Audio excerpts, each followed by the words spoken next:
Bismillahirrahmanirrahim. Assalamualaikum warahmatullahi wabarakatuh. Perkenalkan, nama saya Muhammad Sultan. Saya mahasiswa semester 2 dari Fakultas Hukum, program studi ilmu hukum. Baik, pada kesempatan kali ini saya akan menyampaikan ataupun mempresentasikan sebuah materi, yaitu tentang hukum Islam di Indonesia, yang mana mata kuliahnya itu adalah hukum Islam. Baik, langsung saja kita ke penjelasannya. Kita masuki poin A, yaitu pendahuluan. Berlakunya hukum Islam di Indonesia telah mengalami pasang surut seiring dengan politik hukum yang diterapkan oleh kekuasaan negara sejak era pra-kemerdekaan hingga sekarang. Hukum Islam di Indonesia telah mengalami perkembangan secara berkesinambungan, baik melalui jalur infrastruktur politik maupun suprastruktur politik, dengan dukungan kekuatan sosial budaya yang cukup lama mengakar di tengah-tengah masyarakat. Kajian tentang sejarah hukum Islam di Indonesia juga dapat dijadikan sebagai salah satu pijakan bagi umat Islam secara khusus untuk menentukan arah dan strategi yang tepat di masa depan dalam mendekatkan bangsa ini dengan hukum Islam serta menjadikannya sebagai salah satu sumber hukum pokok yang lebih diperhatikan dalam penguatan hukum nasional. Baik, kita masuki poin yang B, yaitu sejarah perkembangan hukum Islam di Indonesia. Hukum Islam masuk ke Indonesia bersamaan dengan masuknya Islam ke Indonesia, yang menurut sebagian kalangan telah berlangsung sejak abad ke-7 atau ke-8. Akses Islam ke dalam kawasan Nusantara dimulai dari bagian utara Pulau Sumatera. Disinilah berdiri kerajaan Islam pertama di tanah air pada abad ke-13, yaitu Kerajaan Samudra Pasai yang telah terletak di wilayah Aceh Utara. Eksistensi kerajaan ini tentu didukung oleh masyarakat Muslim yang di dalam keseharian mereka menjunjung tinggi aturan-aturan hukum Islam. Pada perkembangan selanjutnya, tumbuh kerajaan-kerajaan Islam di berbagai wilayah di Nusantara seperti Kesultanan Demak, Mataram, dan Cirebon. Ketiganya di Pulau Jawa, Kerajaan Goa di Sulawesi, dan Kerajaan Ternate Tidore di Maluku. Sebagai kerajaan Islam, tentu kesultanan-kesultanan tersebut menetapkan hukum Islam sebagai sumber hukum dalam mengatur kehidupan masyarakat dan negara. Sebelum masuknya hukum Islam, rakyat Indonesia menganut hukum adat yang bermacam-macam sistemnya dan sangat majemuk sifatnya.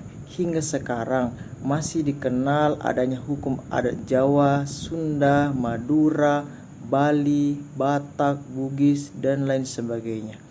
Pengaruh agama Hindu dan Buddha diduga sangat kuat terhadap hukum-hukum adat tersebut.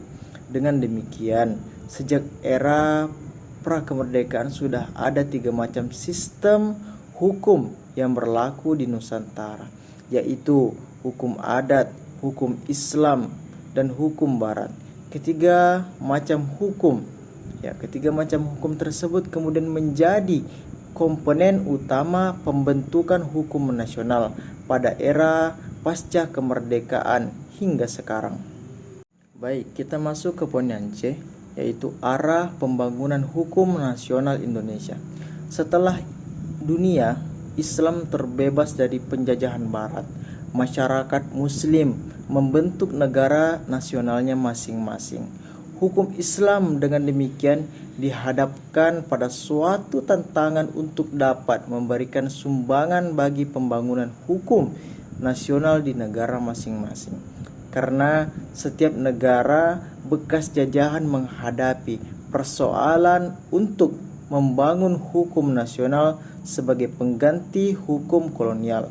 Di Indonesia misalnya, masih tampak ada beberapa hukum yang seutuhnya merupakan produk kolonialisme Belanda yang sampai sekarang masih tetap berlaku berdasarkan pasal 2 Aturan Peralihan Undang-Undang Dasar 1945 yang berbunyi, segala badan negara dan peraturan yang masih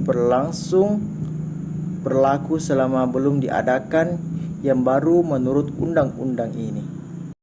Arah ke depan, perkembangan hukum nasional menuju ke arah unifikasi hukum untuk seluruh warga negara. Hal ini sejalan dengan paham hukum modern yang menuntut adanya unifikasi hukum di suatu negara dan berusaha menghindarkan diri dari pluralisme hukum.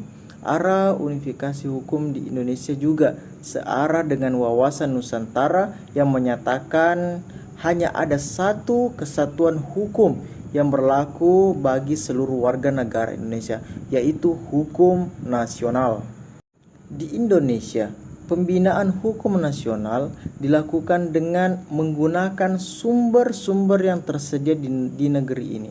Dalam situasi tertentu, digunakan pula bahan-bahan yang berasal dari mancanegara atau sumber yang berasal dari hukum internasional. Sumber-sumber yang berasal dari budaya hukum Indonesia pada prinsipnya terdiri dari hukum barat yang berasal dari Eropa kontinental, hukum adat yang beraneka ragam, hukum Islam dan hukum agama lain, serta hukum adat golongan timur asing.